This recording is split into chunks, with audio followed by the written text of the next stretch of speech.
to the 6th game of the 2012 high school football season. Tonight, Greendale pays a visit to New Berlin West to take on the Vikings. It's the Vikings' homecoming tonight, so the stands are completely packed. Greendale comes into the game tonight at a record of 4-1, while New Berlin West comes in at 2-3.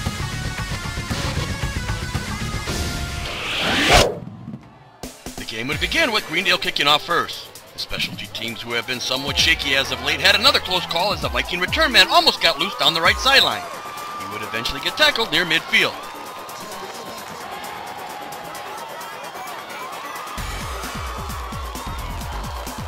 Plays later, Viking running back Travis McKeon would take a handoff and sprint it up the field for a 23-yard touchdown.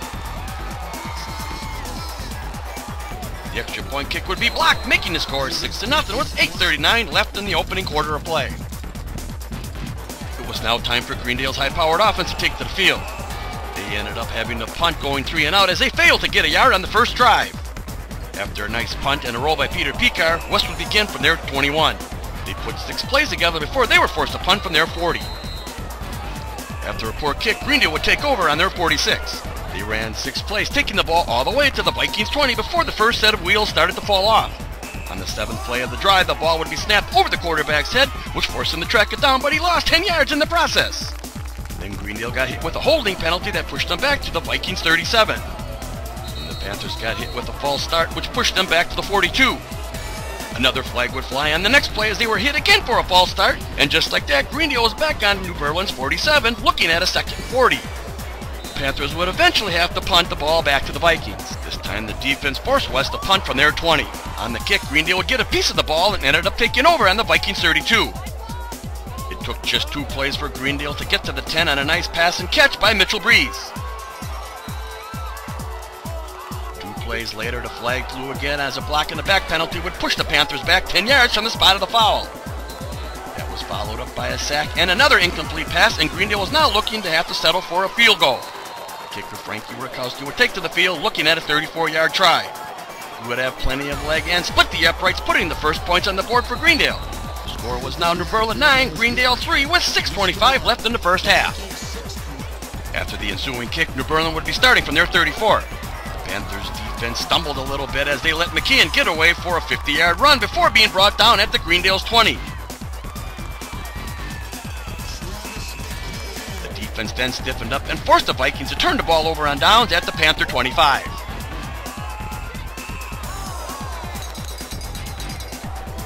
Greendale now had a little something going on the ground.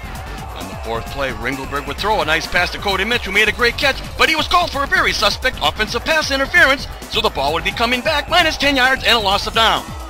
Ringelberg would get one more play before the punting unit was called on once again. With the ball on West 35, Greendale would fake the punt, but Pekar's pass would be too long for a wide-open Nate Miller. New Berlin now had the ball, looking at a short field with 2:02 left in the first half. 6 plays later, the Vikings were looking at a 4th down with only a few seconds left on the clock. They would call a timeout and bring out the field goal unit. After a perfect snap and hold, Viking kicker Nathan Hendricks would make the 34-yard kick as the clock would expire. New Berlin would head into the locker room with a 9-3 lead. Greendale would get the ball first to start the second half. They would begin from their 30. They failed to move the sticks and they were forced to punt going 3 and out. After a huge kick and roll, the Vikings would start from their 19. They ripped off 6 plays before they were forced to punt from their 31.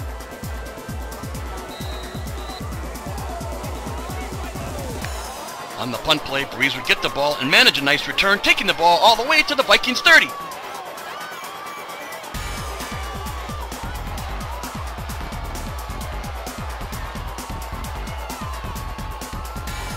But of course, there had to be a penalty flag, so the ball would come back and they would start from their 45 instead. This time the Panthers put a nice drive together and scored as running back Jake Sawicki took it in from 8 yards out, capping off a 9-play, 55-yard drive. Rakowski would make the kick, and Greendale now found themselves leading for the first time in the game with a score of 10-9 with 4:08 left in the 3rd quarter. The Cats' defense seemed inspired as they forced the Vikings to punt going 3 and out.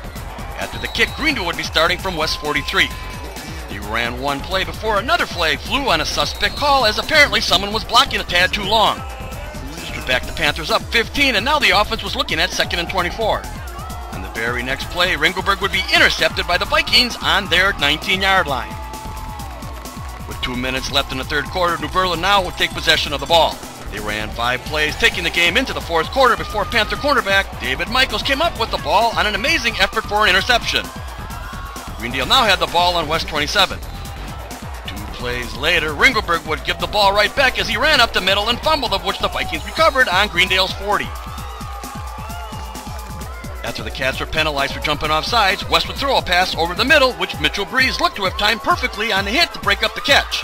But the back judge didn't see it that way, and he threw a flag calling defensive pass interference. 5 plays later, the Vikings crossed the goal line as Brian Watson took it in from 2 yards out. West would go for 2 and make it as quarterback James Fortier stretched the ball over the goal line for the score. The Vikings were now back on top by a score of 17-10 with 9:06 left in the game. After the ensuing kick, Greendale would begin on their 27. On the very first play, Ringelberg dropped back and threw the perfect pass to Galen Siebel down the right sideline, but he would drop it, resulting in another incomplete pass. This drive would continue, however, with the help of a pass interference called by the Vikings. The Panthers would eventually get all the way to New Berlin's 15. It was here where the new set of wheels would fall off as they were flagged for another block in the back, which backed them up the other way. Then 2 plays later, another snap would sail over the head of Ringelberg, but when he tried to run it down, he would be hit and fumbled the ball, of which New Berlin would recover on their 34. 6 plays later, Watson would take a handoff and bounced off 2 would-be tackles before crossing the goal line, completing a 24-yard touchdown run. Rick's kick was true, giving New Berlin a little cushion by a score of 24-10 with 2:58 left in the game. Greendale, who was now in trouble, would begin from their 36. They ran 7 plays before Ringelberg would be intercepted once again. West would return that ball all the way to the Panthers' 28. They ran 4 vanilla plays, trying to take as much time off before they had to punt on the Cats' 33. With just 24 seconds left, Greendale would now make one last-ditch effort and start from their 17. They ran 4 plays before being intercepted once again. West just took a knee to end the game. The New Berlin West Vikings have finally beat the Panthers after 8 years by a score of 24-10. This game was not the prettiest one to watch, especially if you were a Greendale fan.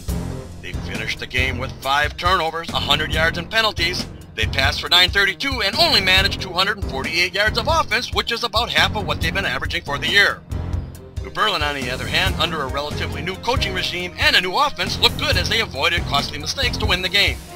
They will now head home next week and take on the Wauwatosa West Trojans. The Trojans, who are 5-1, seem to have something going this year as they are coming in after a huge win over New Berlin Eisenhower by a score of 42-0. That game is scheduled to start at 7 o'clock. Hope to see you all there. So long.